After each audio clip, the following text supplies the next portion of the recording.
Réunie en plénière ce lundi 7 octobre 2024, l'Assemblée nationale vient de proroger pour la 1e fois l'état de siège dans les provinces de l'Ituri et du Nord-Kivu, et ce, à la suite du projet de loi portant autorisation de prorogation de l'état de siège présenté par le ministre de la Formation professionnelle, Marc Ekila. Les élus de ces deux provinces ont dénoncé notamment la recrudescence de l'insécurité et la prolifération des groupes armés à l'origine des tueries répétitives dans différentes localités malgré l'état de siège. Attentif aux interventions de ces élus, le speaker de la Chambre basse du Parlement s'est montré plus concerné par les retombées. Attentif aux interventions des élus du Nord Kivu, de l'Ituri et du Sud Kivu, qui ne se montrent plus concernés par les retombées de l'état de siège sur terrain.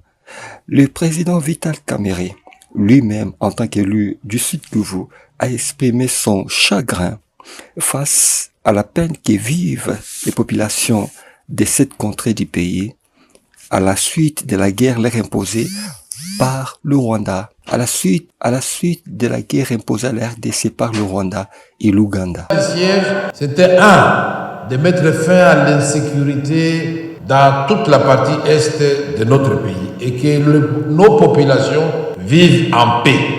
On ne peut pas lever cette mesure maintenant. On doit d'abord l'évaluer. Parce que ça, ce serait épidermique de notre part.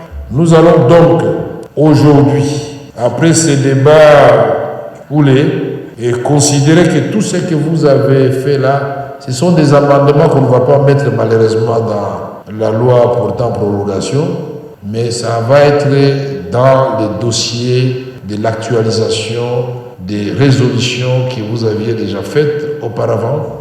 Et que cette question n'est pas seulement la question du Nord, du Sud, Kivu et de l'Ituri, mais c'est une question d'importance nationale. Qui sont pour? Merci. Le projet de loi portant prorogation de l'état de siège est adopté et donc l'état de siège est prorogé pour 15 jours. Il faut noter qu'à marge de cette plénière, la représentation nationale a finalisé le processus de constitution des 10 commissions permanentes et du comité des sages.